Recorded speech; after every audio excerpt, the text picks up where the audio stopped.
Hi everyone, I am Arul Kumar, working as Assistant Professor in Department of General Engineering, Kamaraj College of Engineering Technology. In this lecture, we will see the Linear Variable Differential Transformer (LVDT). Okay, we will see the construction and working principle of LVDT, and then operation of LVDT, then characteristics of LVDT, and then applications and advantages of LVDT. Okay. So first thing, what do you mean by LVDT? LVDT, if you are breaking the acronym of LVDT, it will LVDT means Linear Variable Differential Transformer. Okay. So if you are breaking acronym breakdown, linear displacement, it is used to detect the linear displacement. Okay. Then variable indicates movable core with fixed coils. Okay. Then differential, it is a differential output, because here we have the, if we consider this circuit diagram, here we have the single primary, okay, primary winding, we have the primary winding, then we have a set of secondary windings, two secondary windings are there, then in between we have the core. Okay. So the core is moved to and fro motion. Okay. So the LVDT is used to detect linear displacement. So linear variable differential transformer, its operation is based on the transformer principle, mutual induction principle, so that it is called as LVDT. So it is a electromechanical sensor which is used to measure the displacement of the object. Next, we are going to see the working principle of LVDT. The working principle, which is very similar to the transformer working principle. It is also working under the principle of mutual inductance. Okay. Here it is having two set of windings. The first is the primary winding, and we have the two secondary windings. The secondary windings are connected in differentially connected. Okay. So differentially connected, so that the output power is the difference between the secondary winding 1 produces an ES1 and the secondary winding 2 produces an output ES2. So the actual output is E0 is difference between ES1 and ES2. Okay. So E0 is equal to difference between ES1 to ES2. Then in between the two windings we are having a soft iron core. The soft iron core is, here we have applied a displacement. Okay. Here we have applied a displacement, to and fro motion here we are applying. Suppose if you are pressing that core into the, if you are giving an force towards the core, means the core will be moved towards secondary winding 2, that time secondary winding 2 will get a, secondary winding 2 will interacted with the primary winding. So the magnetic flux linkages in secondary winding is high, so that ES2 output will be high. Okay. That time E0 will be negative. Okay. Similarly, suppose if you are removing that displacement force given inside the force, the core will be come back to its original position. Okay. Here we are going to discuss the working principle of LVDT. Working principle of LVDT is very similar to the transformer working principle. The transformer is a static device which consists primary winding and secondary winding. Here in LVDT we have two secondary windings which are connected in differential in manner. Okay. Differential in manner, so that the output is difference between the secondary winding 1 and the secondary winding 2. Okay. So the secondary, here we have applied a primary, here we have a primary winding, in that we have applied a input signal, and then here we have the secondary winding S1 and here we have the secondary winding S2. Okay. Then here we are going to give the displacement, that is this displacement is we are going to measure. Okay. Our objective is to measure this displacement. So if you are there are three operating stages are there, we will see the three operating stages one by one in the upcoming slides. But now if you are in center, we are having an iron core. Okay. If you are changing the iron core position, means that time the interaction with the secondary windings, flux linkages with the secondary windings will get affected. Based on that core displacement, the secondary output ES1 or ES2 will be high. Okay. Now the core is in center position, that time ES1 and ES2 is equal and opposite. Therefore E0 is equal to difference between ES1 and ES2, that time we will get a output of E naught is equal to 0. This is the operation of LVDT. Then it is a 3D view of LVDT. Here we have a primary winding and here we have a secondary winding. This is the construction of LVDT. So in construction it consists of primary winding, then we have two secondary windings which are connected in differential manner. Okay, so E naught is equal to difference between ES1 and ES2. Now we consider the same will be here also to shows the construction of LVDT. Okay, we have the secondary winding 1 and we have the secondary winding 2 and we have the primary winding 1 and we have the core in center position. Okay, if you are applying an displacement at this point, okay, that time the core will be moved. Okay, core will be moved to towards right side. Okay, suppose if you are removing that displacement, okay, that time the core will come back to its original position. Suppose if I am applying an displacement from this side, okay, that time the core will be moved towards this. Okay, so based on that the secondary windings ES1 or ES2 will be interacted with the primary winding. Okay, based on the core position the output voltage E naught is equal to difference between ES1 and ES2. Suppose now consider the core is in center position, therefore ES1 is equal to ES2, ES1 is equal to ES2, therefore E naught is equal to difference between ES1 and ES2, therefore ES1 minus ES2 is equal to 0. If the core is in center position, theoretically E naught is equal to 0, but in practical it does not reaches 0 because due to the residual magnetism present in the coil. What do you mean by residual magnetism? First thing we need to understand the residual magnetism principle. Okay, residual magnetism means frequently if you are using an coil for magnetizing, okay, magnetizing and demagnetizing, magnetizing and demagnetizing, like that the coil has the residual magnetism property. Okay, it means if you are, even though if you are removing then external power to the coil, that time it will have it will keeps the small amount of magnetic field inside the coil. That magnetic field will produces an output. Okay, so theoretically E naught is equal to 0, but in practical due to the residual property, residual magnetism property, E naught will not become 0. Okay, so this is the construction. Here we are going to discuss the LVDT operation. LVDT operation is consist of 3 stages. The first stage, state 1, in that the core is in null position or center position.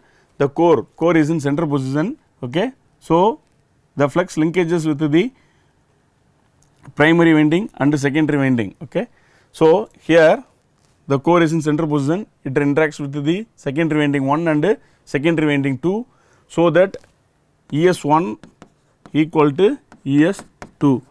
Okay, already we know that equal magnetic flux couples with the both secondary coils. Okay, it leads to equal magnetic flux couples with the secondary coils, therefore ES1 is equal to ES2. Okay, we know that voltage output is the difference between the ES1 and ES2, therefore the entire output voltage E out is equal to 0.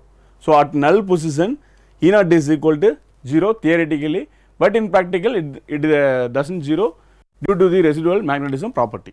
Okay, in step 2, upward or leftward movement of the core, that time the core shift closer to the S1 coil. Okay, if you are consider the distance between the S2 and S1, here the distance between the core is very closer to the S1, therefore ES1 output will be higher. Okay, so ES1 will be greater than ES2. Okay, ES1 will be greater than ES2, therefore the output voltage E out is the positive one, because we know that E naught is equal to ES1 minus ES2, difference between ES1 and ES2, therefore E naught ES1, now the flux linkages with the secondary one is high, therefore ES1 out magnitude will be high, therefore the output voltage will become positive, we get a positive output voltage. The core is from center position to left position. Okay, leftward movement means that time we get a positive output voltage. Okay, so this is the state 2. Then state 3, downward or rightward movement. Okay, in downward or rightward movement, if the core is moved from center to right direction, that time the flux linkages with the secondary windings is getting increased. Flux linkages with the secondary winding is increased. Due to the flux linkages with the secondary winding, ES2 output will be high. So, ES2 magnitude will be high when compared with ES1. Therefore, E naught is equal to difference between ES1 and ES2. So, ES2 magnitude will be high, ES2 will be greater than ES1. So, therefore, we get a output voltage E naught is equal to ES1 minus ES2. Here ES2 magnitude will be high, therefore, we get a negative output. Okay.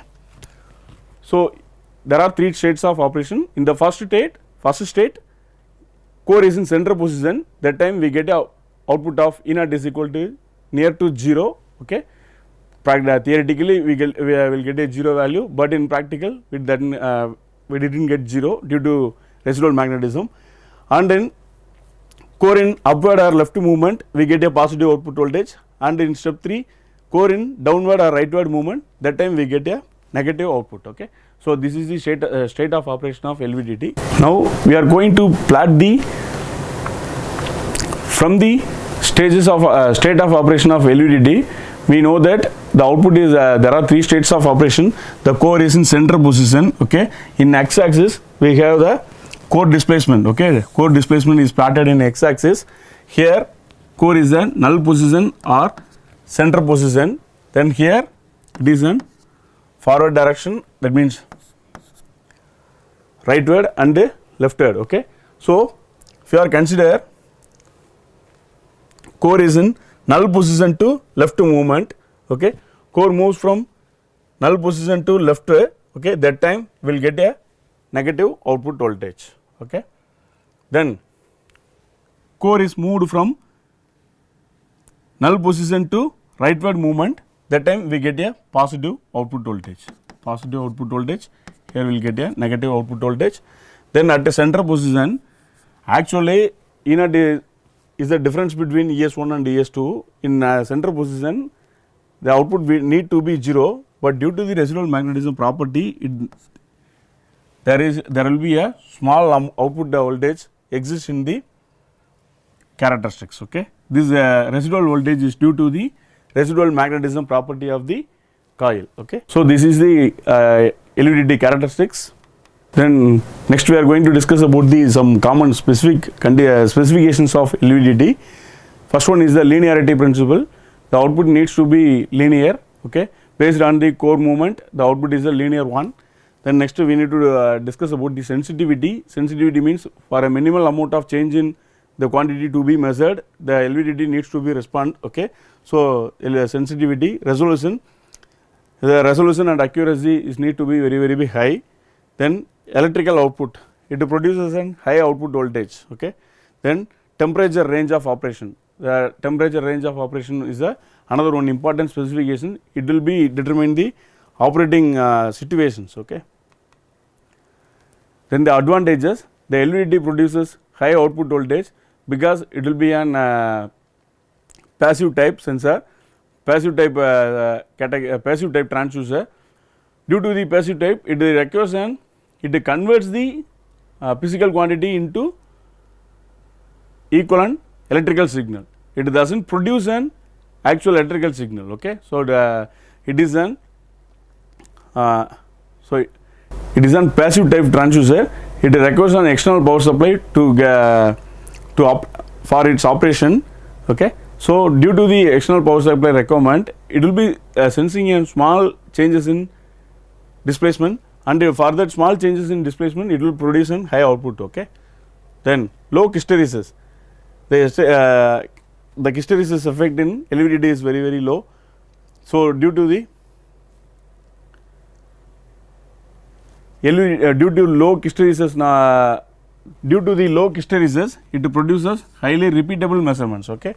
Then low electrical noise. It is less sensitive to electrical noises. LVDT have sensing coils with low impedance values, so that it is very less sensitive to electrical noise levels. Then it consumes less power consumption. Okay. When compared with the other transducers, LVDT consumes a smaller amount of power.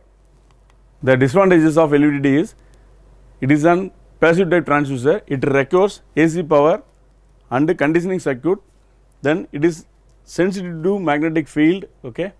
It is less sensitive to noise, but it is sensitive to magnetic fields, temperature effects, then size and cost constraints, then dynamic response limitations. Then applications, it is very much used in automation and aircraft and turbines and satellites and hydraulic systems. Then it is used in force and tension and pressure measurements and weight measurements. Here it is used in as secondary transducers. Okay, because the LVDT main purpose is to measurement of displacement. Okay. So, displacement measurement is the main role of LVDT, but if you are operating the LVDT as a secondary level transducer, we can able to measure the quantities like force, tension, pressure, weight, etc. Okay. Then LVDT plays important role in structural analysis, structural stability measurements. LVDT plays a vital role. Okay. LVDT plays a important role in power generation systems because it monitors the critical components of turbines and generators parts. Okay. So, this is the applications of LVDT. As a concluding remark, in this video we have discussed about the construction and working principle of LVDT and the characteristics of LVDT and specifications and applications of LVDT. Thanks for watching the video. Thank you.